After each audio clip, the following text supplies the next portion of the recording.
अस्सलाम वालेकुम। प्रोग्राम दोरा के साथ मैं हूं असदरीम खान और मेरा साथ देंगे बाकिर सज्जाद।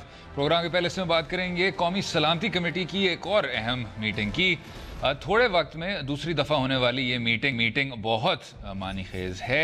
मियाँ साहब के बयान के फौरी बाद भी ये मीटिंग कॉल की गई थी, जिसमें उन बयानात की सख्त अल्फाज में मज़म्मत की गई।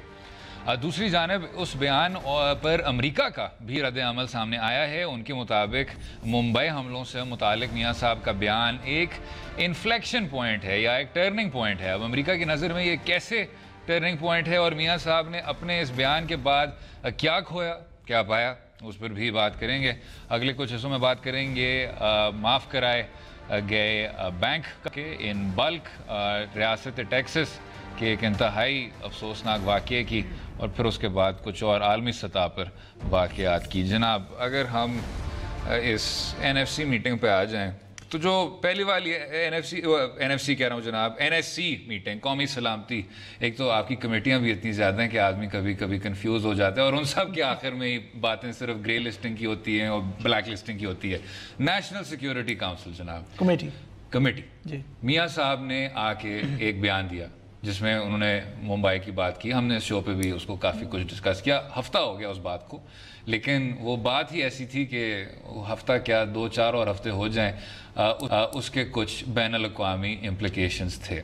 इससे पहले कि हम आए कि जी नेशनल सिक्योरिटी कमेटी ने क्या कुछ किया, तो डेना डब्ल्यू वाइट साहिबा बतौर अमेरिका खारजा पॉलिसी की एक जो नुमाइंदा हैं, वो जब कहती हैं कि जी ये एक इन्फ्लेक्शन पॉइंट है, एक टर्निंग पॉइंट है। हमारे कुछ लीडरान थे जो हमेशा कहते थे पाकिस्तान एक नाजुक मोड़ पे खड़ा है, अब हमारे जो बैनुल अक़वामी लीडर हैं वो भी हमें ये बात कर रहे हैं। इससे जनाब अफसोस ये होता है कि बेशक 3 बार वज़ीर आज़म, बेशक सिर्फ मिलिट्री का इम्बैलेंस है, बेशक इस मुल्क में कलादम तंजीमों का एक इशू है, लेकिन जो आपने मुंबई का, आपकी रियासत ने, आपकी सिविलियन कुव्वतों ने, अस्करी कुव्वतों ने, सिविल सोसाइटी ने, सब ने यकजहत होकर एक पॉलिसी इख्तियार की थी, एक मौक़िफ़ इख्तियार किया था, एक पोजीशन ली थी कि इन लोगों का इस रियासत से कोई ताल्लुक़ नहीं है, वो अब आपको कमज़ोर होते हुए नज़र आ रहा है। और ये कोई गैर जिम्मेदारी की हद नहीं हो गई जो आपने ये बात की बतौर एक साबिक वज़ीर आज़म। ये तो अब समझ आती है जी। आपको जैसे हमने पिछले संडे भी शायद ये डिस्कस किया था कि इसके इंटरनेशनल रिपरकशंस होने थे।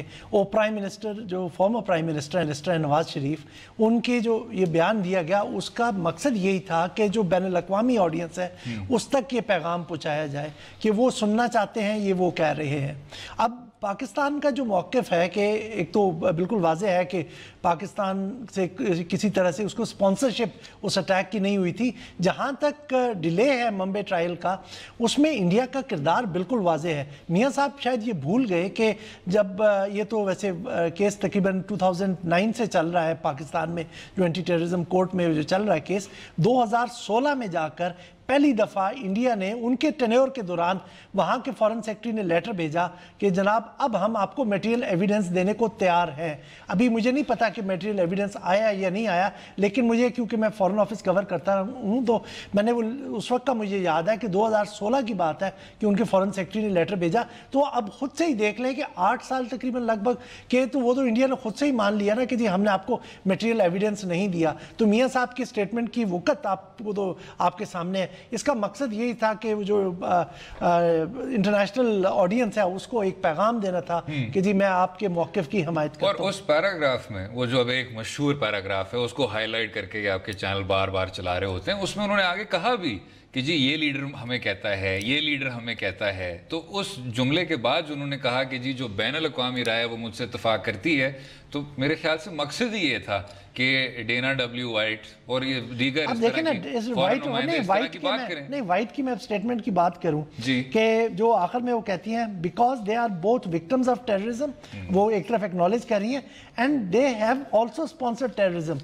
ये आपको ये छोटी सी नुआंसेस होती हैं जो आपको अब चेंज होती नज़र आ रही हैं। अभी जब से वो यूनिलैटरल एक्शन की अमेरिका बात कर रहा है अपनी पॉलिसी के, जो साउथ एशिया और अफगानिस्तान की पॉलिसी थी पिछले अगस्त में, तो यूनिलैटरल एक्शन में वो कभी भी उन्होंने इस तरफ इशारा नहीं किया कि आपने टेररिज्म स्पॉन्सर की। और तरीक़ों से उन्होंने हमें तंग करने की कोशिश की, जैसे FATF की ग्रे लिस्टिंग को स्पॉन्सर कर दिया, कुछ और कर दिया। लेकिन दिस द फर्स्ट टाइम कि उन्होंने ये टैग का पाकिस्तान के ऊपर डायरेक्ट इल्ज़ाम लगाया। पहले सेंचुरीज़ की बात कर देते थे, लेकिन स्पॉन्सरशिप ऑफ टेररिज्म जो है ये उनकी लेक्सिकॉन में, उनकी टर्मिनोलॉजी में ये दोबारा से रीइंट्रोड्यूस हो रहा है। It is very dangerous. नहीं, अब की दफा ये दोबारा रीइंट्रोड्यूस हो रहा है। ये मैं काफी अरसे बाद ये इस तरह की टर्मिनोलॉजी पढ़ रहा हूं। ये एक पुराना सिलसिला देखने को मिल रहा है जनाब। इसका हवाला भी आपने दिया था एक और शो पे। अभी ये पुरानी वॉशिंगटन पोस्ट के अगर आप ये आर्काइवल वो उसमें देखें कवरेज, तो 1994 में मियां नवाज शरीफ साहब ने कहा असलम साहब और असलम बेग साहब के बारे में कि जी ये ड्रग स्मगलिंग के जरिए कुछ अस्करी कार्रवाइयों को फाइनेंस कर रहे थे। और तब भी जो आपके तजियाकारों की बात थी 94 में उन्होंने कहा था, जब मियां साहब हट जाते हैं हुकूमत से, जब वो फारिग हो जाते हैं तो वो हमेशा इस तरह की बात करते हैं। हालांकि we hold no brief for Aslam Beg and Asad Durrani, जितना उन्होंने इस मुल्क को बर्बाद किया शायद किसी ने नहीं किया। लेकिन उसके बाद जब कारगिल की बात होती है, न्यूक्लियर पावर की बात होती है, मियां साहब जब ओहदा छोड़ देते हैं तो उनके ऐसे बयान तब्दील हो जाते हैं। मियां साहब एक सेल्फ सेंटर्ड पॉलिटिशियन है यार, आप इसको बिल्कुल, इसमें कोई दूसरा ओपिनियन नहीं हो सकता। मियां साहब जितना सेल्फ सेंटर्ड पॉलिटिशियन मैंने शायद ही देखा, जो पूरे मुल्क के वो जो इंटरेस्ट है उनको दाव पे लगा देता हो। आपने उनकी बात की कि किस तरह से उन्होंने मिलिट्री ऑफिसर्स के बारे में बात की कि नारकोटिक्स से जिस तरह ड्रग स्मगलिंग में इन्वॉल्व रहे। जब अब जो एक प्रॉब्लमैटिक जो एरिया था वो हमारा न्यूक्लियर प्रोग्राम था, उन्होंने निकलते ही जाके अनाउंस किया जी I can tell you as a prime minister के पाकिस्तान के पास न्यूक्लियर बॉम्ब है। उस वक्त तक उसमें उनका कहना यह था कि शहीद मोहतरमा जो हैं वो वेस्टर्न प्रेशर में आके हमारे प्रोग्राम को खत्म कर देंगी, बेच आएंगी, इसलिए मैंने इसको पब्लिक करना था ताकि मोहतरमा पे प्रेशर आए डोमेस्टिक। लेकिन ये उसके वजाहत की थी, उसके बाद पूरे दुनिया ने पीछे पाकिस्तान सुन लेते हैं जनाब कि उनका कहना क्या था। राज बहुत है इस सीने में। मैं कहता हूं कि उनको अफशा करने के वक्त से पहले हम सुधर जाए। अगर पर्दे के पीछे कि ये कार्रवाइयां न रुकी तो मैं सारे सबूत और सारे शवाहिद कौम के सामने रख दूंगा। गुज़श्ता 4 सालों की कहानी भी सुनाऊंगा और बताऊंगा कि यहाँ क्या कुछ होता रहा है। उस दिन से खौफ खाओ जब नवाज शरीफ अपनी कहानी अवाम के पास लेके जाएगा। उसको इस नहज पे मत लेकर जाओ कि जो राज उसके सीने में दफन है, जो साजिशें उसके खिलाफ हो रही हैं, वो अवाम को ये बताने पे मजबूर हो जाए। आहिस्ता आहिस्ता जवाब देने दें। कुछ आज दूंगा, कुछ 8-10 दिनों के बाद दूंगा, फिर 8-10 दिनों के बाद दूंगा। कल का जो एलामिया है वो बिल्कुल गलत है और मैं उसको रिजेक्ट करता हूँ। मैं बहुत कुछ जानता हूँ। मेरा ये ख्याल है कि वक्त आ गया है कि दूध का दूध और पानी का पानी हो जाना चाहिए। अब पता लगना चाहिए इस मुल्क को इस नहज पे पहुंचाया किसने है। मियां साहब की कहानी, मियां साहब की कहानी से डरें। वैसे मैंने वो किताब पढ़ी थी गद्दार कौन, बड़ी मज़े की किताब थी, दिलचस्प थी। उसमें मियां साहब ने अपनी सियासी जो बसीरत है वो भी बयान की थी। लेकिन इससे थोड़ा सा हटके जनाब, जो एक डे टू डे हलचल होती है, ये जो अपना मियां साहब का जो ये जो स्टेटमेंट है, आप इसको एक सेंटेंस में, ये जो अभी आपने प्ले किया, अच्छा, ये एक ब्लैकमेल के अलावा कुछ नहीं है। हर लीडर का जो अपने मुल्क का सरबराह रहता है उसके पास बहुत से राज होते हैं, कौमी राज होते हैं। कभी आप इस तरह प्रेस कॉन्फ्रेंसेस में जाके किसी लीडर को भी और लोगों को भी दुनिया भर में हटाया जाता है, ग्रीवेंसेस होती हैं, वो इलेक्शन हार जाते हैं, लेकिन कभी मैंने किसी तरह इस लीडर को नहीं सुना कि जाके वो कहे जी मेरे दिल में जो राज है मैं निकाल के बाहर करूंगा। उससे हटके जनाब मुझे जो समझ नहीं आती, जब 2010 में ये सब लोग बैठे थे और जो वो फेमस, अब हमने कहा कि जी 62 और 63 में तरमीम नहीं लाए और खुद फिर उसी के दायरे में आके ताहयात नाअहल हो गए, तब एक और भी प्रोविजन था कि आप जो 3 टर्म्स पे पाबंदी थी परवेज़ मुशर्रफ साहब के दौर की, परवेज़ मुशर्रफ साहब के दौर के कुछ कानूनी शिक की हम बहुत बात करेंगे इसी शो में, उसको मियां साहब ने कहा था कि आप हर हाल में हटाएं। वो हर चीज़ मान गए थे। उन्होंने कहा ANP को खैबर पख्तूनख्वा करना है, मान गए। उन्होंने कहा आपने डिवोल्यूशन करनी है पीपल्स पार्टी ने, मान गए। लेकिन ये जो तीसरी टर्म पे पाबंदी है इसको हटाएं।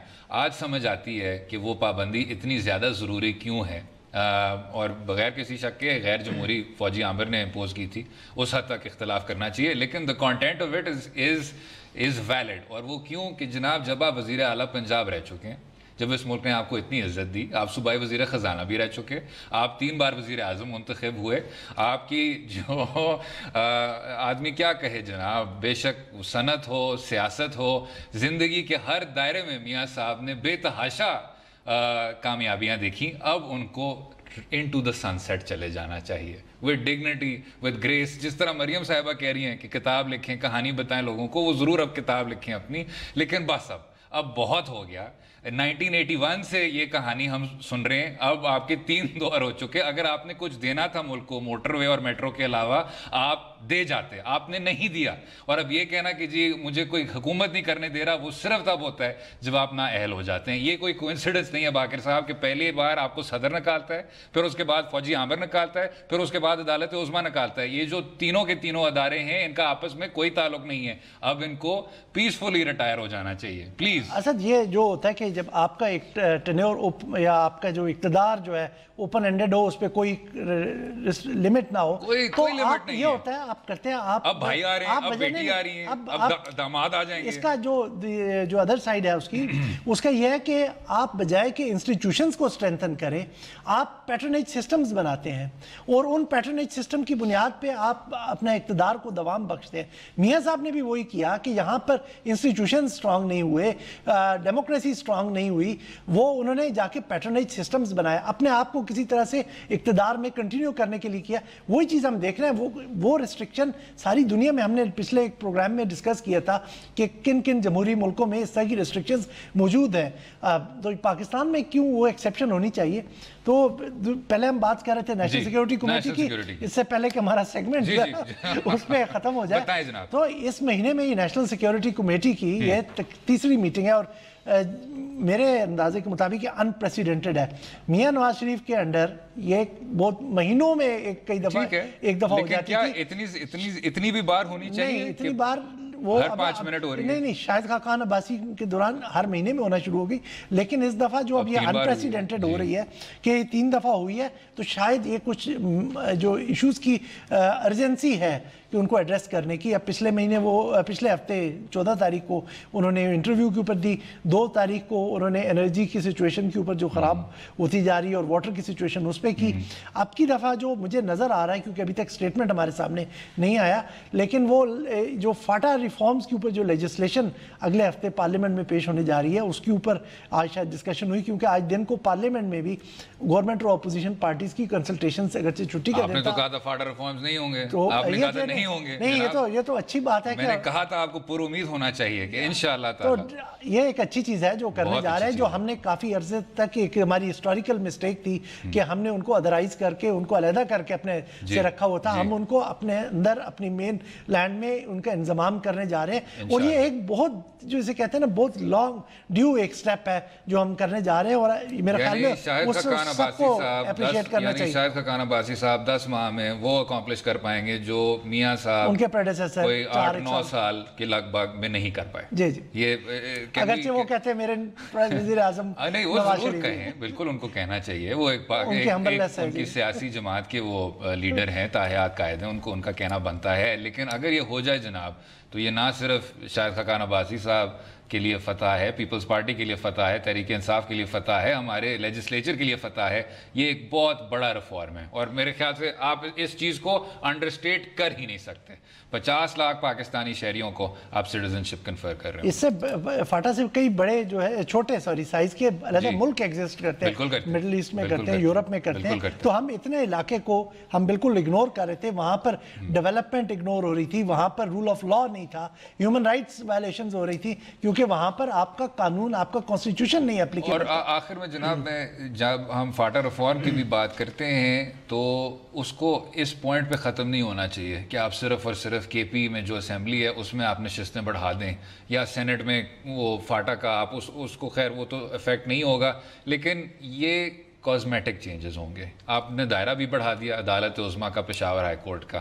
جب تک آپ ایف سی آر نہیں ختم کریں گے, جب تک آپ وہاں پوری طور پہ ایک جوڈیشل اور ایڈمنسٹریٹو سٹرکچر قائم نہیں کریں گے, اور جب تک مقامی جو اختیارات ہیں ان کو آپ ڈیوالو نہیں کریں گے, وہاں ایک لوکل گورنمنٹ جب ہوگی, ایسی لوکل گورنمنٹ نہیں جو لاہور میں یا جو کراچی میں, جہاں وہی انگریزوں کے نظام کا ایسے لگتا ہے کہ ابھی بھی آپ کے سندھ میں تو پروونس کے پاس ہے, سندھ میں پروونس کے پاس میونسپل فنڈ ہے, سندھ میں پروونس کے پاس ہے, لیکن لاہور میں تو پروونس کے پاس نہیں, ایک وزیر اعلیٰ صاحب کے پاس ہے, وہ پروونشل گورنمنٹ نہیں ہے. دیٹس ون چیف منسٹر, ان کے پاس ہی 9 وزارتیں, ان کے پاس ساری مقامی اختیارات بھی ہیں, ان کے پاس سب کچھ ہے.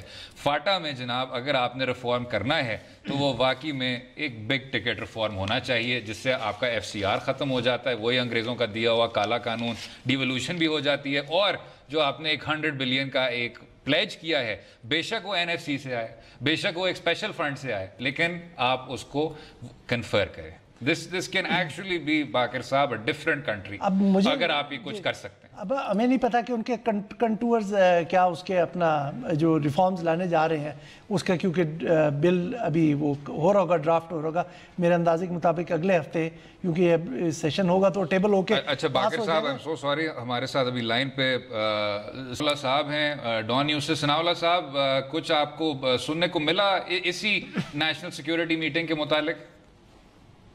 जी असद, जो है वो तमाम उसका एलामिया जारी हो चुका है और अच्छा 3-4 पॉइंट हैं बड़े इंपॉर्टेंट जो आज मिलिट्री लीडरशिप और पॉलिटिकल लीडरशिप ने जिसकी एंडोर्स किया है, जिसकी तौसीक कर दी है. तो फाटा के हवाले से जो रिफॉर्म्स थी उनकी तौसीक कर दी गई है. और अब ये बात, क्योंकि अब जो एक स्टेक होल्डर थे जिसको मिलिट्री कहते हैं, उसने भी इसकी तौसीक कर दी है कि फाटा को केपीके में जम होना चाहिए. बिल्कुल ठीक. तो अब जो इस पे वजीर आजम ने ब्रीफिंग भी दी है कमेटी को, तफसीली जो लीडरशिप से उनकी बातें हुई है मुख्तलिफ पॉलिटिकल पार्टी से, और ये भी इस बात की भी तौसीक कर दी है कि उनको एडिशनल फंड्स मिलेंगे डेवलपमेंट के, जो 10 साल में 100 से 150 अरब रुपए का जो कहा जा रहा है उसकी भी तौसीक कर दी है. इसके साथ साथ ये भी कहा है कि जो केपीके के लॉज हैं, जो एडमिनिस्ट्रेटिव हैं, फाइनेंशियल हैं, इश्यूज हैं, वो भी उनके साथ मर्ज कर दिए जाएंगे. तो अब ये फाटा का जो इशू है, ये अब लगता ये है कि अब बिल अगले हफ्ते नहीं बल्कि जो मंडे आ रहा है उसी को शायद ये, क्योंकि फाइनल टच दे दिया गया है बिल को, बिल का ड्राफ्ट पहले ही तैयार था, तो अब वही बिल का ड्राफ्ट पेश किया गया है इस कौमी सलामती कमेटी में. उस पर तफसीली बातचीत की गई. ना सिर्फ फाटा बल्कि जो आपके जीबी और एजी के हैं उसके जो रिफॉर्म्स हैं, एडमिनिस्ट्रेटिव और फाइनेंशियल रिफॉर्म्स हैं, उस पर भी आज तफसीली तबादला ख्याल किया गया और उनको भी इंडोर्स किया गया है. और ये इत्तेफाक किया गया है कि ना सिर्फ एजे के बल्कि केपीके में भी इसी किस्म के फाइनेंशियल और एडमिनिस्ट्रेटिव रिफॉर्म्स लाए जाएंगे. और केपी को, गिलगित बल्तिस्तान को जो है 5 साल के लिए टैक्स हॉलीडे दिया गया है ताकि वहां पर टूरिज्म को डेवलप किया जा सके. एक और इशू जो था इसमें वीजा पॉलिसी थी, पाकिस्तान की नई वीजा पॉलिसी खासकर टूरिस्ट के लिए और बिजनेसमैन के लिए, उस पर भी प्रपोजल आज वजारत खारजा की तरफ से पेश की गई है, लेकिन उस पर इत्तेफाक नहीं हुआ. उस रिफाइन करने का कहा गया और कमेटी के आइंदा इजलास में कहा गया इसको लेके आए. इसके साथ जो पाकिस्तान की रीजनल और इंटरनेशनल सिक्योरिटी के हवाले से जो इश्यूज हैं उस पर भी डिस्कस किया गया है और इस बात का इरादा किया गया है कि पाकिस्तान इलाकाई और आलमी अमन के लिए जो उसका अपना किरदार अदा कर रहा है वो करता रहेगा. सनाउल्लाह साहब, आप कुछ इसका अंदाज़ा दे सकते हैं कि कब तक बिल टेबल हो जाएगा? क्योंकि जैसे हम अभी पहले भी बात कर रहे थे कि आज पॉलिटिकल पार्टीज यानी कि अपोजिशन और गवर्नमेंट जमातों ने भी इस पे कंसल्टेशन की थी. शुनीत तो ये थी कि वेडनेसडे तक ये बिल शायद पेश होगा. शायद अब ये पहले हो जाएगा या इन दिनों कोई आपका स्पेसिफिक डेट है कि कब ये बिल नेशनल असेंबली में टेबल होने जा रहा है? देखें बाकर, ये बुनियादी तौर पर अगर देखें तो अब क्योंकि हुकूमत के पास थोड़े दिन रह गए हैं और ये इसके लिए कॉन्स्टिट्यूशनल अमेंडमेंट लानी पड़ेगी, बाज एक्ट है वो उनमें तरमीम लानी पड़ेगी या कोई नए एक्ट लाने पड़ेंगे. तो अगर आईनी तरमीम लानी है तो उसके लिए फिर 2/3 अक्सरियत की जरूरत होगी. अब तमाम सियासी जमातें जो है हमारी वो लीड लेना चाहती हैं इस मसले पर, फाटा के इश्यूज पर. आपको अपोजिशन की तमाम जमातें चाहती हैं कि फाटा का केपीके में मर्जर हो. तो अब ये एक इंडोर्स आ गया है नेशनल जो हाईएस्ट फोरम है उससे. तो बाकी अपोजिशन की जमातें भी अगर नहीं होंगी तो फिर उनको पॉलिटिकली नुकसान होगा, क्योंकि फाटा के लोग सिर्फ फाटा में नहीं रहते, पूरे पाकिस्तान में सेटल है, उनका बिजनेस है, बिजनेस नेटवर्क कराची से लेकर आप पेशावर तक जहाँ जिस भी सेटल एरिया में जाए तो फाटा के लोगों का बिजनेस है, उनके वोट है, उनके शनाख्ती कार्ड बने हुए हैं, तो वो मैटर करते हैं. पॉलिटिकल इम्प्लीकेशन भी इसकी होगी. तो अब तमाम सियासी जमातें चाहती हैं, अब जो बरसर इक़्तिदार हुकूमत है उसने भी ये कोशिश की है, इसीलिए आज कौमी सलामती कमेटी का इजलास भी बुलाया गया था. इसीलिए अब मिलिट्री लीडरशिप से भी इसकी तौसीक करा ली गई है. मिलिट्री लीडरशिप तो पहले भी चाहती थी कि फाटा को जम किया जाए केपीके में, और इसी वजह से ये तमाम आज मीटिंग हुकूमत ने भी अपने जाने से पहले कोशिश करनी है कि मंडे तक या ट्यूसडे तक ये बिल पार्लियामेंट में पेश कर दिया जाए. ड्राफ्ट तैयार हो चुका है, उसमें थोड़ी बहुत अमेंडमेंट होगी. बहुत शुक्रिया साहब, आपने हमें कमेटी के अपडेट से आगाह किया. गुफ्तगू जारी रहेगी, रहिएगा हमारे साथ.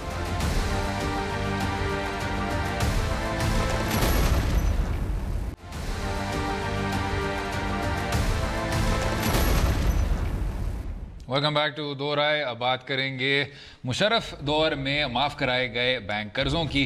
तकरीबन 222 ऐसी कंपनियां और अफराद का नाम सामने आ रहा है जिन्होंने 87 अरब रुपए के करीब कर्जे एक पॉलिसी के तहत माफ़ कराए। अब 13 मई को अदालत ने उस पर अज़ खुद नोटिस भी लिया और अब ये मामला अदालत में भी देख रहे हैं। लेकिन जो एक माजी में सिलसिला देखने को मिला लोन राइट ऑफ्स का, क्या जो माफ़ कराई गई वापस आएगी कि नहीं आएगी, उस पर भी बात करेंगे जनाब। ये एक पाइप ड्रीम होती है लोगों की कि जब आप गबन के ज़रिए, करप्शन के ज़रिए, इन तमाम चीज़ों के ज़रिए पैसा लेफ़्ट राइट कर देते हैं तो उसको मुल्क में वापस किस तरह लाया जाए। नेशनल अकाउंटेबिलिटी ब्यूरो जनाब हमें नैब के साबिक प्रोसिक्यूटर जनरल बताते हैं रिकवरी की बॉडी है, सज़ा देने की नहीं, रिकवरी की, किसी तरह से वो पैसा वापस लाएं। जो लोन राइट ऑफ है जनाब, ये एक अजीब सा मामला है कि जब जो लोग लोन राइट ऑफ कराते हैं तो वो कहते हैं कि जी समाज उसको करप्शन नहीं समझता, समाज उसको गबन भी नहीं समझता, समाज सिर्फ समझता है कि रियासत में आपके कुछ दोस्त बैठे हुए थे जिन्होंने कहा था चलें आप इन बैंक्स के ज़रिए ये सब का सब जो कर्जा है उसको माफ़ करवा दें। तो क्या इस सोच में पहले तब्दीली लानी होगी कि some white collar issues are fine, other crimes are कि जी फांसी की सज़ा ये होना चाहिए, वो कुछ होना चाहिए, बाकियों पे आप फिर उसको लॉन्डर कर देते हैं। और जो दूसरी बात है जनाब वो ये है, वही वाली बात, जुडिशलाइजेशन ऑफ पॉलिटिक्स करना है या पोलिटिसाइजेशन ऑफ जुडिशरी करना है। कोई बात कर रहा था लोन राइट ऑफ्स के बारे में, इससे पहले कोई डिस्कशन भी हो रही थी नेशनल कॉन्वर्सेशन में, या तो मुझे क्यों ना काला था, फिर उसके बाद मुंबई हो गया, बीच में अब आपके कुछ बिग टिकट स्ट्रक्चरल रिफॉर्म्स की बात हो रही है, लोन राइट ऑफ्स पे बात नहीं हो रही थी। तो इस कॉन्वर्सेशन को लीड किस तरह किया जाए? जी असद, पहले तो थोड़ा सा कम नाज़रीन को एक क्लैरिफिकेशन ये भी दे दें कि जो बैड लोन्स हैं या लोन राइट ऑफ है, ये बैंकिंग सेक्टर के लिए एक नॉर्मल चीज़ होती है जो दुनिया भर में होती रहती है। ये कोई पाकिस्तान स्पेसिफिक नहीं है। पाकिस्तान का कॉन्टेक्स्ट ज़रा डिफरेंट तरीके से आता है कि दुनिया में ट्रांसपेरेंट प्रोसीजर्स हैं। अगर मेरी कंपनी फेल हो जाती है हालात की वजह से कि कुछ बिजनेस मेरा फ्लॉप हो गया या कुछ ऐसी चीज़ हुई जो मैं पहले फोर्सी नहीं कर रहा था, तो उसकी वजह से मैं जाके अपनी बैंकरप्सी फाइल करूँगा और जाके उससे मैं अपनी निजात हासिल कर लूँगा। पाकिस्तान में जब तक ये मैकेनिज्म्स नहीं होंगे तो इस तरह के इशूज़ आते रहेंगे। होता यहाँ पर यह है कि कुछ लोग अपनी जो पॉलिटिकल वेट की वजह से या कुछ और जो उनके पास लीवरेजेस होते हैं उनकी वजह से ये एक्सप्लॉइट करते हैं। अब ये 222 कंपनियों की बात हो रही है, हो सकता है कि कुछ तो वाकई ही विक्टिम्स ऑफ सर्कमस्टांसेस, बगैर किसी शक के कि 222 इतनी तवील फहरिस्त है कि उसमें कुछ लोग होंगे जिनका जेन्युइन बनता है केस, उनका विक्टिम्स ऑफ सर्कमस्टांसेस होंगे जरूर, लेकिन इसमें विलफुल डिफॉल्टर्स भी होंगे जाके उनका मकसद यही था कि लोन लें और फिर उनको करें। जहां तक वो जो एक पॉलिसी आई थी मुशर्रफ एरा में, वो ये लोन्स वो हैं जो उनसे पहले 90s में लिए गए थे, क्योंकि वहां पर कहा गया था जो टोटल लॉस है, टोटल लॉस से मुराद था कि वो 5 साल से सर्विस नहीं हो रहे, आपको वो पैसे वापस नहीं आ रहे।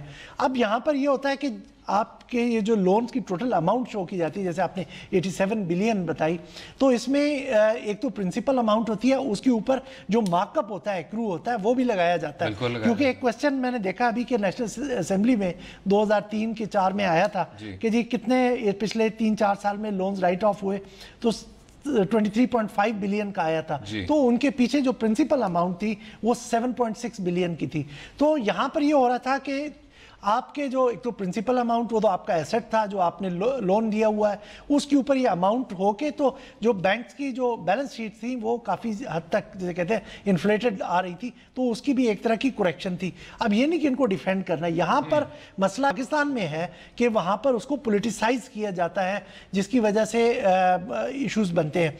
अब 90s में जनाब इसी पे जो आप कह रहे हैं उस पर इत्तेफाक करते हुए जो कमीशन भी बनाई गई थी इसी सब्जेक्ट पर, उन्होंने भी जिस तरह आपने कहा कि जी हमने 740 केस एग्जामिन किए हैं, लेकिन उनके बेस्ट एफर्ट्स के बावजूद ये जो आपके तमाम बैंक्स हैं उन्होंने उस तरह की इंफॉर्मेशन उनको नहीं फराहम की जिस तरह कर्जे आपके या तो सैंक्शन हुए थे या राइट ऑफ हुए थे, बगैर सिर्फ जो उन्होंने बात की थी वो की थी बिजनेस कंसिडरेशंस, उससे आगे जो उनके थे मकासद वो उस तरह बयान नहीं हुए थे। जिस कमीशन की आप बात कर रहे हैं उसमें उन्होंने ये भी नोट किया है कि वायलेशन हुई। मैं तो आपको जनरल प्रिंसिपल की बात बता रहा हूँ कि ये right of loan right of किस तरह से होता है। जब आप वहाँ अगर लॉ की वायलेशन हो रही है तो ये सब के सब लोग कल्पेबल हैं, क्योंकि इन्होंने अपना जानबूझ के कौमी खजाने को, अवाम के पैसे को लूटने की कोशिश की, नुकसान पहुँचाने की कोशिश की।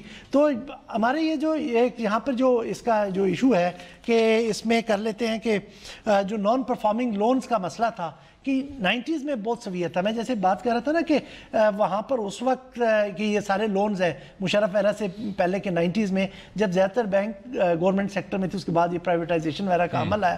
तो जब प्राइवेटाइजेशन का अमल आया तो ज़्यादा इंटेग्रिटी वाले लोग, ज़्यादा कैपेबल लोग मैनेजमेंट में लाए गए।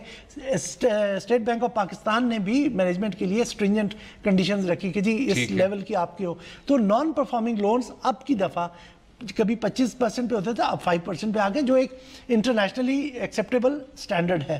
तो मेरे ख्याल में अगर हम यही कोर्स जारी रखें और जहाँ पर अगर किसी ने गलती की है तो उसको पकड़ और उसकी सज़ा होनी चाहिए। और यहाँ पे हम जहाँ पे अपने नैब की बात की तो मैं स्टेटिस्टिक्स ढूंढ रहा था कि जहाँ पर ये आपने वो रिकवरीज की आप कह रहे हैं ना कि वो रिकवरी का अदारा है, तो उनकी कोशिशों की वजह से मैं एक जो पुराने स्टेट बैंक के चीफ थे उनका स्टेटमेंट पढ़ रहा था जब प्रोग्राम से पहले, तो उन्होंने 86.6 बिलियन रिकवर करके भी दिए हैं। यानी कि ये 222 कंपनियां या इनके पीछे जो अफराद हैं उनके डायरेक्टर्स हैं वो शायद इतने वजनी हैं पॉलिटिकली या उनका कोई और किसी किस्म का वो क्लाउड रखते हैं जिसकी वजह से उनके लोन्स राइट ऑफ किए गए, क्योंकि वो गरीब जिनसे 86.6 बिलियन रिकवर किया गया तो इनसे क्यों नहीं किया जाता। और एक और चीज़ जनाब, आपने कहा कि ये कौन लोग हैं जिन्होंने ये कुछ किया, पकड़ किसकी होनी चाहिए। तो अगर आप इस सिलसिले की भी जब बात करते हैं, अक्टूबर 2002 के इंतखाबात के बाद शौकत अजीज़ साहब का अब तो कोई नाम भी नहीं लेता, लोग भूले हुए हैं कि वो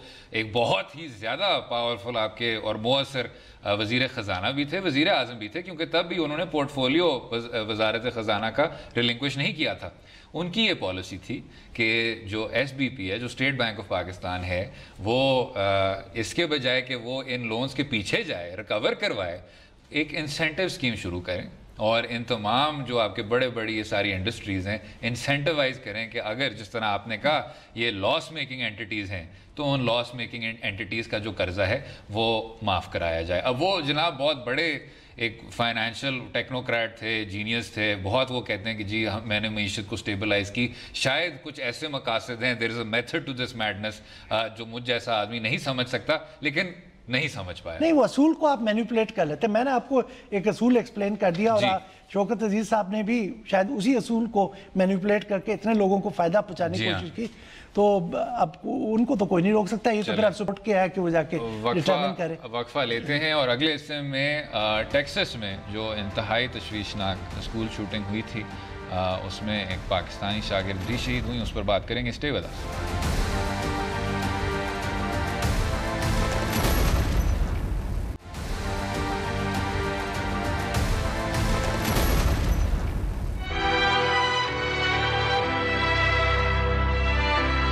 पाकिस्तान के लिए, ख़वातीन के लिए कुछ करना चाहती थी। मतलब इतनी छोटी सी एज में वो इतनी बड़ी बड़ी बातें करती थी कि कभी तो मुझे यकीन ही नहीं आता।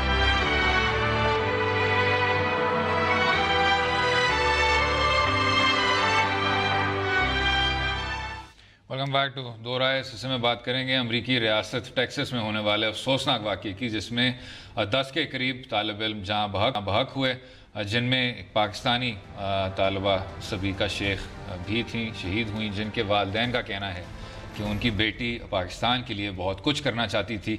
यकीनन ये एक अफसोसनाक वाक़या है। अब क्या वजह है कि अमेरिका में गन कल्चर या स्कूल शूटिंग का कल्चर कम होने का नाम नहीं ले रहा। जनाब, जब आप उस तस्वीर को भी दें सबीका की, तो ये कहना कि जी आदमी डिस्टर्ब हो जाता है या दुख होता है, वो एक अंडरस्टेटमेंट होगा।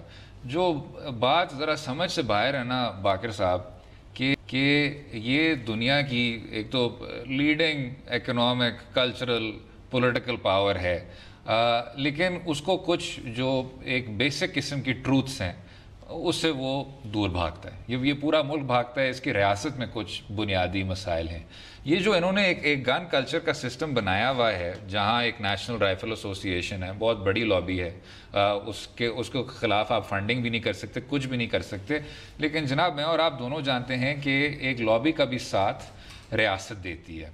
अमेरिका में यही देखने को मिल रहा है। उनकी सुप्रीम कोर्ट अदालत उज़्मा ने 2008 में एक हेलर का फैसला था, जिसके ज़रिए उन्होंने कहा कि आपका जो, ये इसको ज़्यादा मैं टेक्निकल करना नहीं चाहता, लेकिन वो कहना ये चाह रहे थे कि आपका आईनी हक है दूसरी तरमीम के ज़रिए कि गन ओनरशिप को आप रख सकते हैं, साथ रख सकते हैं, चला भी सकते हैं, that is your God given right. उससे हो ये रहा है कि दुनिया की जो 4% पॉपुलेशन है जो अमेरिका में अभी रेजिडेंट है, वो दुनिया की 40% गन्स की मलकियत रखती हैं, ओनरशिप रखती है। तो इतना आपका एक डिस्प्रपोर्शनेट नंबर बन गया है। अब वो लेफ्ट राइट देखते हैं, क्योंकि लॉबी भी है, क्योंकि रियासत भी बैक करती है, रिपब्लिकन पार्टी भी बैक करती है, अमेरिकी सदर भी बैक करता है। और लेफ्ट राइट किस तरह देखती है, कहते हैं कि जी ये जो लोग हैं जो स्कूल में जाके बच्चों को मारते हैं, वो खुद 17 साल के होते हैं, 18 साल के होते हैं, ये मेंटली इल होते हैं। वो कहते हैं कि ज़हनी तवाज़ुन कमज़ोर होते हैं, हमें असल में मेंटल इलनेस में इन्वेस्टमेंट करनी चाहिए। लेकिन जनाब, वो कभी ख़वातीन मुजरम पे ये लॉजिक नहीं अप्लाई करते, मैक्सिकन मुजरमों पे ये नहीं अप्लाई करते, मुसलमान मुजरमों पे ये अप्लाई नहीं करते। तो जो ज़हनी मरीज़ होते हैं वो हमेशा ये यंग वाइट मेल्स क्यों होते हैं जो फिर स्कूल में जाके शूटिंग करते हैं, जिनका पहले से भी कोई मेंटल इलनेस डायग्नोस नहीं हुआ होता। तो मेंटल इलनेस के पीछे छुपना, ये कहना कि ये जी हमारा आईनी हक है, और इस बात को तस्लीम ना करना कि एक पूरी इंडस्ट्री है इसके पीछे, एक पूरी लॉबी है इस पीछे, और एक ज़हनियत है इसके पीछे, उस वजह से फिर ये देखने को मिलता है। जैसे आपने कहा ना भी कि ये एक वो कहानी है जो मुसलसल तवातर के साथ अमेरिका से हमें मिलती है, जहाँ पर हमें एक चमकता दमकता हुआ अमेरिका नज़र आता है, लेकिन ये उसकी डार्क साइड है। और अमेरिकन लीडरशिप हो या वहाँ की अवाम हो, एक डिनाइल मोड में है कि वहाँ पर एक एक्सट्रीमिज़म का एक जो एक्सट्रेन मौजूद है, जिसका आपने जिक्र किया कि वो उसके पीछे वायलेंस के पीछे छुप जाते हैं कि जी ये गन वायलेंस है। ये नहीं कहेंगे कि एक्सट्रीमिज्म है। ये कहीं और पाकिस्तान में या किसी और मुल्क में खुदा न खास्ता हुआ होता तो फौरन से चीख चिल्ला रहे होते, एक्ट ऑफ टेररिज्म, वो इसके पीछे एक्सट्रीमिस्ट माइंडसेट है, ये फ्लांस स्लीपर सेल का रुकन था। ये वहाँ का जो उनका एक्सट्रीमिस्ट माइंडसेट है, ये उसके बारे में डिनाइल मोड में। और जहाँ लॉबीज़ की बात हो रही है ना, तो अमेरिका में आप देखो वाशिंगटन पूरा लॉबीज़ के सर पर ही चलता है। नेशनल राइफल एसोसिएशन वहाँ बहुत बड़ी लॉबी है, सबको वहाँ पर बड़ा क्लियर है। अमेरिका में अगर आप उन लोगों से बात करें कि जी इनके जो मैस शूटिंग्स हो रही हैं, मुख्तलिफ इंसिडेंट्स हुए हैं, और पिछले साल अक्टूबर में 58 एक ही इंसिडेंट में लास वेगास में मारे गए थे।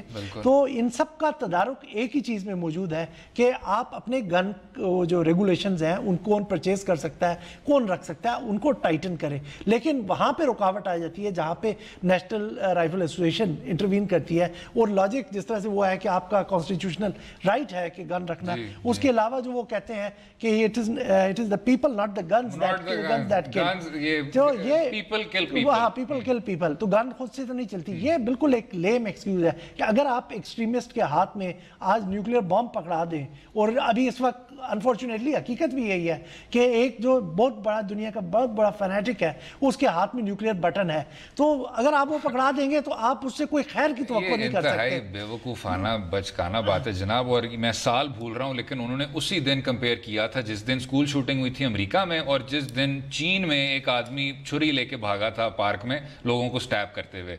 उस वाक़ये में एक आदमी जहाँ भाग हुआ था और अमेरिका में सैकड़ों जानें चली गई थी। तो ये कहना कि हथियार में, गन में और बाकी हथियारों में फ़र्क नहीं है, ये अगेन एक गन लॉबी की एक लाइन है। और जनाब, कोई ऐसे डेवलप्ड इकॉनमी में आपको आसानी से, इतने आराम से आपको रसाई नहीं होती। यानी एक आदमी, आज कुछ रियासतें हैं, अमेरिकी स्टेट्स हैं, जो दुकान में जाके AR-15 मिलिट्री असॉल्ट राइफल, जो ये सब लड़के इस्तेमाल करते हैं स्कूल शूटिंग्स के लिए बाय द वे, वो 7 मिनट में एक ऐसे हथियार को खरीद सकता है। लॉ एंड आर्ट्स, अनपैस्चराइज्ड दूध, उनका इतना रेगुलेटरी निज़ाम है, ये जो तमाम आइटम्स हैं उसमें आधा घंटा लग जाता है, 2-3 घंटे लग जाते हैं, 7 मिनट में आप एक असॉल्ट राइफल खरीद सकते हैं। जब तक ये कानून साजी के जरिए इस चीज़ को ठीक नहीं करेंगे, उस पर पाबंदियाँ नहीं लगा सकेंगे, वो अमेरिका में ही वाहिद मुल्क है جہاں اس طرح کا اسکول شوٹنگ کا کلچر دیکھنے کو ملے گا. لیکن I hope they can owner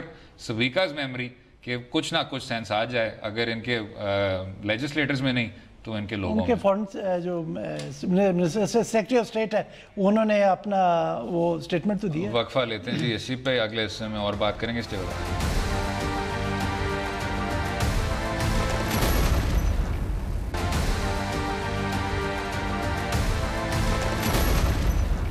welcome back to دورہ. آخر میں بات کریں گے پاکستان میں تعینات ایک بھارتی سفارتکار کی, اور اس پر ہی بات کو چھوڑتے ہیں. جناب باقر صاحب, the floor is yours.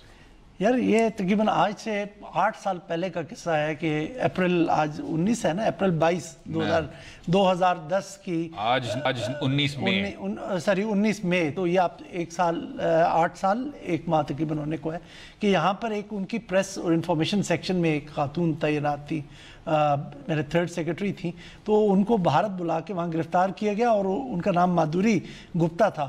تو ان پہ جا کے وہاں جا کر اسپائنگ کا چارج لگا. اس پہ جا کے جو اب آج میرے خیال میں کل جو یہ فیصلہ آیا ہے اس میں انہوں نے کہا ہے کہ اس نے کچھ بھی اس طرح کی چیز نہیں پاس آن کی جو ملٹری سے متعلق ہو, جو گورنمنٹ فنکشننگ سے متعلق ہو, اور کچھ جس سے ملٹری بزنس وغیرہ یا آپ کا کوئی بڑا سیکرٹ اس نے کوئی نہیں پاس آن کیا. اسی طرح انہوں نے جو اس پہ الزام ثابت ہوا ان آتھورائزڈ کانٹیکٹس کا ہوا کہ اس نے روابط جو تھے بلا اجازت رکھے ہوئے تھے, اور وہاں پہ جو سفارتکار جو یہاں پر ان کے پوسٹڈ ہیں ان کی پرسنل ڈیٹیلز کہ جی ان کے فیملی ممبرز کون ہیں, وہ کون ہیں, وہ کون یہاں رہ رہے ہیں, ان کو وہ ان کی انفارمیشن دیتی رہی ہے. اب یہ وہ انفارمیشن ہے جو میرا خیال میں فارن آفس کے پاس جب کوئی ایکریڈیشن لیتا ہے سفارتکار تو وہ دی جاتی ہے. تو اس میں مجھے نہیں سمجھ آتا یہ اس میں بڑا قصہ کیا تھا کہ اس کو خاتون کو بلا کے وہاں گرفتار کیا گیا. اور ایک بڑا اس وقت 2010 میں نے اس کو کور کیا تھا کہ اس کو بہت بڑی کنٹروورسی بنائی گئی کہ جس طرح پاکستان نے ایک مول انڈین ہائی کمیشن کے اندر پلانٹ کر دیا تھا جس نے سب کچھ اتنی انفارمیشن لیک کی, اور یہ سارا جیسے انڈیا ہمیشہ سے نی جرک ریاکشنز دیتا ہے. تو جو ان خاتون کے جو پوزیشن رہی ہے اس ٹرائل میں کہ یہ بھارت کے ہائی کمیشن کے اندر کے جو فراسٹی ریلیشنز تھے, جو کچھ مسائل تھے, یہ ان کی وجہ سے یہ ایک سچویشن وہاں بنی. جو میری جس وقت میں نے وہ آفس جیلسی, جی آفس جیلسی تھی, جو میری اس وقت کی جب میں نے یہ سٹوریز یہ کافی میں نے ان ڈیپتھ کور کی تھی, آج سے تقریباً 8 سال پہلے کی بات ہے. تو اس وقت یہ تھا کہ یہاں پہ انڈیا کا را کا بھی انڈر کور آفیسر ہے اور یہاں پر انڈین آئی بی کا بھی انڈر کور آفیسر ہے. ان دونوں صاحبان کی آپس میں رائیولری تھی. تو اس خاتون کو انہوں نے جو ہوتا ہے سیٹل سکور کیا, اور اس وقت کے جو را کا اسٹیشن چیف تھا یہاں کا انڈر کور آفیسر جو کہ کمرشل اٹیچی کے عہدے پہ تھا, اس کو واپس جانا پڑا تھا اس اسکینڈل کی وجہ سے. تو یہ اندر کی ان کی مجھے رائیولری نظر آتی ہے. ورنہ بھارت جہاں پہ جتنا اس کو انہوں نے انتھوزیاسٹکلی اس پورے کیس کو پرسو کیا, اتنے سال اب 8 سال لگا دیے, تو وہ اپنا ابھی تک ان کے خلاف جو آفیشیل سیکرٹ ایکٹ کی جو وائلیشن تھی جس کی 14 سال سینٹنس بنتی ہے وہ نہیں کر سکے. ابھی جو ان پہ جو چارجز پروف ہوئے وہ شاید سیکشن 31C ہے یا جو بھی ہے, اس کا میکسیمم سینٹنس 3 سال ہے. تو وہ 8 سال سے وہ خاتون جیل میں ہے. تو آپ لائر ہیں, آپ بتائیں گے کہ کیا وہ کاؤنٹ ہوگا یا نہیں ہوگا. مجھے جناب اس بارے میں کچھ پتہ ہی نہیں ہے, نہ مجھے کوئی علم ہے, مجھے لیگل ایسپیکٹ بھی نہیں پتا, مجھے نہ لیگل ایسپیکٹ پتا ہے نہ سویلین ایسپیکٹ پتا ہے. اس لیے تو ہم آپ کی انسائٹ سے اتنا زیادہ انریچ ہوتے ہیں جناب. اگر کوئی اور نکات ہیں اسی موضوع پہ باقر صاحب, the floor is still yours. نہیں, میرے خیال میں اب اس پہ ہم کافی کیا لیتے ہیں اب, کیونکہ یہ ایک انٹرسٹنگ ٹاپک تھا جو پاکستان انڈیا ریلیشن میں ہمیشہ سے اس طرح کے واقعات اب آتے رہتے ہیں. اب دوسری طرف آپ اگر کنورسلی دیکھ لیں کلبھشن یادیو کا قصہ, مجھے صرف پوچھنا ہے کہ جان باز the spy pigeon, آپ کو پتا ہوگا جناب, ایک پجن تھا, اس کا نام جان باز تھا, اور اس کو بھی کہا گیا تھا کہ یہ پاکستان کے ریاست کا ایک خاص جاسوس ہے, اور اس کو ہندوستانی قوتوں نے گرفتار کیا تھا. اس کا پوچھنا چاہیے اسی سلسلے میں. وہ پتہ نہیں کون سی معاملہ میرے خیال سے عدالت میں بھی چل رہا گیا ہے, لیکن وہ پجن ابھی تک جان باز the spy pigeon ابھی تک انڈر آبزرویشن ہے, لیکن وہ کسی اور پروگرام میں اس کو ڈسکس کریں گے. امید ہے آپ کو آج کا پروگرام پسند آیا ہوگا. مجھے اور باقر سجاد کو اپنی رائے سے آگاہ کیجیے ٹویٹر اور فیس بک کے لنکس کے ذریعے, اور کل تک اجازت دیں. خدا حافظ.